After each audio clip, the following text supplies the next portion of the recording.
Tous vos amis et vos parents qui vous disent ne pas avoir confiance dans Facebook, Google et d'autres sites parce qu'ils récupèrent vos informations et les utilisent. Le problème est que le monde semble découvrir ces méthodes pratiquées par des entreprises avec ou sans scrupules seulement maintenant, alors que cela a toujours existé. Et dans quelques minutes, vous comprendrez que ce problème est bien plus profond et présent autre part que sur Internet.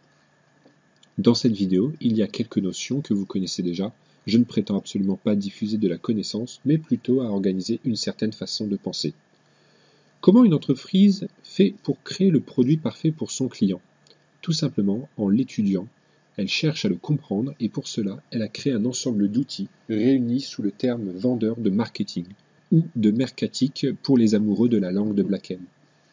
Le marketing est un terme qui fait rêver et qui atténue la réalité de son propos.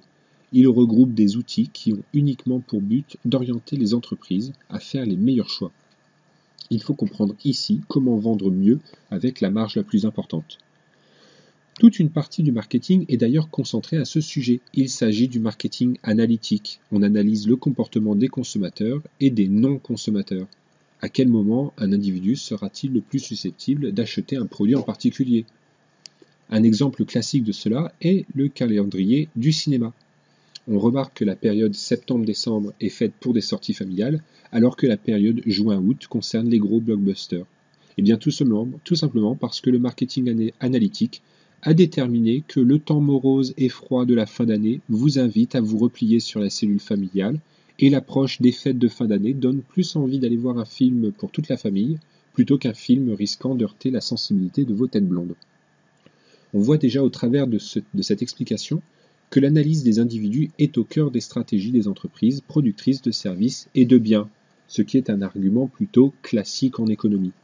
Aujourd'hui, on a l'air de s'étonner que des sites web utilisent nos données, alors que des entreprises de tout temps ont utilisé nos données avec ou sans notre consentement.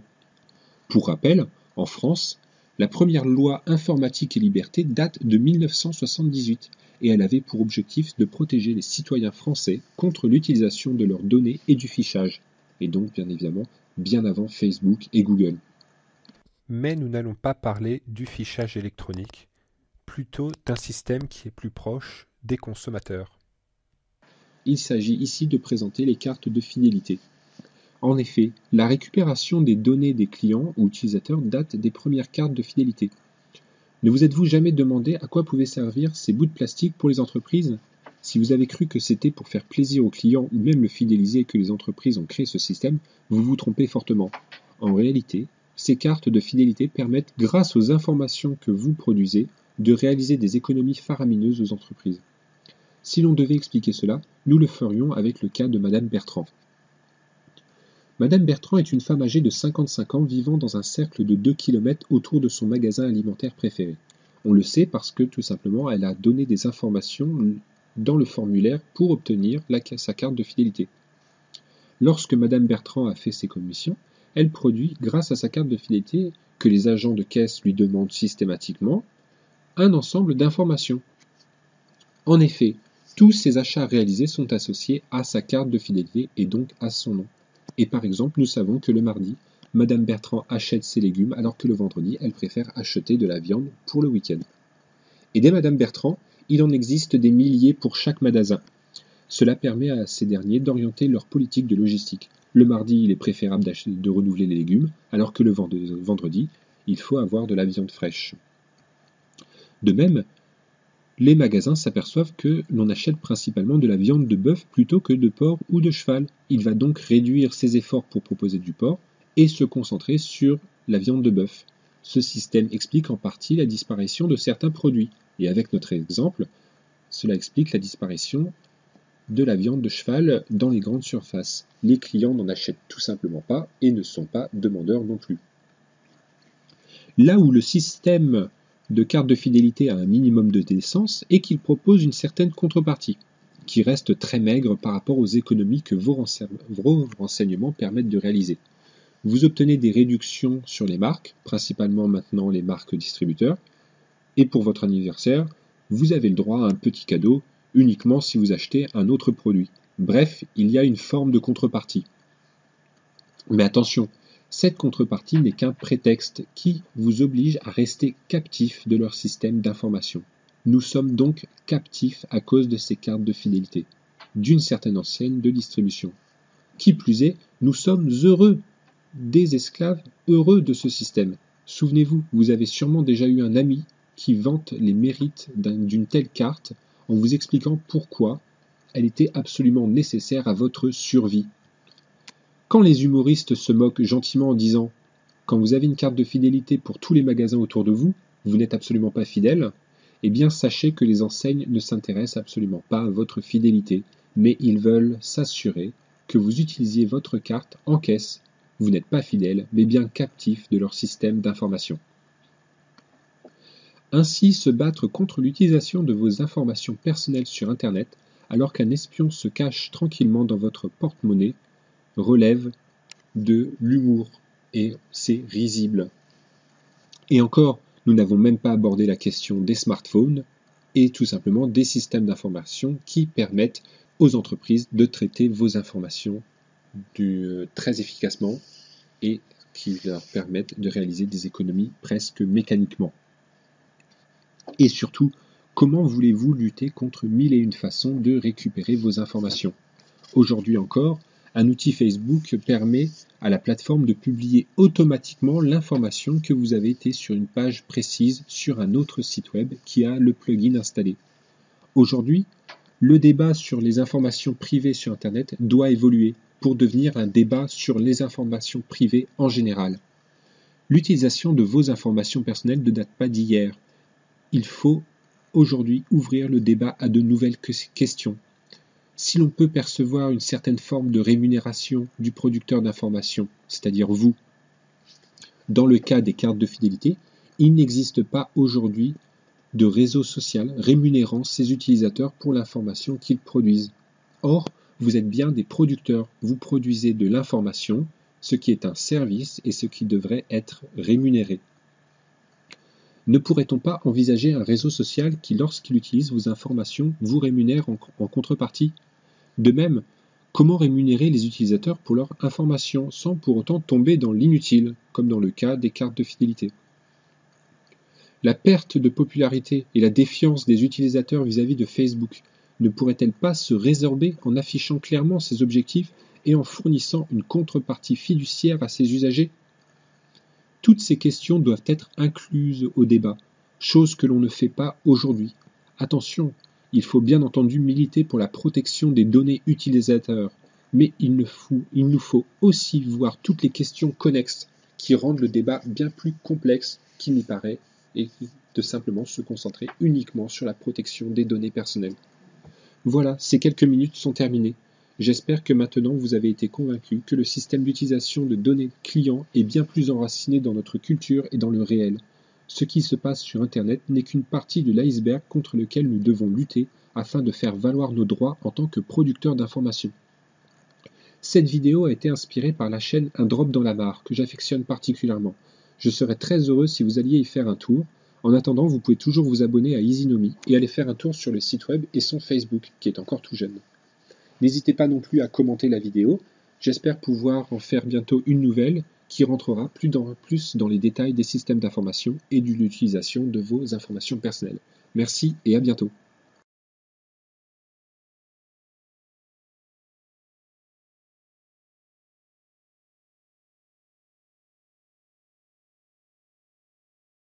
Simplement pas et ne sont pas demandeurs non plus. Là où le système de carte de fidélité a un minimum de décence et qu'il propose une certaine contrepartie, qui reste très maigre par rapport aux économies que vos renseignements permettent de réaliser. Vous obtenez des réductions sur les marques, principalement maintenant les marques distributeurs, et pour votre anniversaire, vous avez le droit à un petit cadeau uniquement si vous achetez un autre produit. Bref, il y a une forme de contrepartie. Mais attention, cette contrepartie n'est qu'un prétexte qui vous oblige à rester captif de leur système d'information. Nous sommes donc captifs à cause de ces cartes de fidélité, d'une certaine enseigne de distribution. Qui plus est, nous sommes heureux, des esclaves heureux de ce système. Souvenez-vous, vous avez sûrement déjà eu un ami qui vante les mérites d'une telle carte en vous expliquant pourquoi Elle était absolument nécessaire à votre survie. Quand les humoristes se moquent gentiment en disant « Quand vous avez une carte de fidélité pour tous les magasins autour de vous, vous n'êtes absolument pas fidèle », eh bien sachez que les enseignes ne s'intéressent absolument pas à votre fidélité, mais ils veulent s'assurer que vous utilisiez votre carte en caisse. Vous n'êtes pas fidèle, mais bien captif de leur système d'information. Ainsi, se battre contre l'utilisation de vos informations personnelles sur Internet, alors qu'un espion se cache tranquillement dans votre porte-monnaie, relève de l'humour et c'est risible. Et encore, nous n'avons même pas abordé la question des smartphones et tout simplement des systèmes d'information qui permettent aux entreprises de traiter vos informations très efficacement et qui leur permettent de réaliser des économies presque mécaniquement.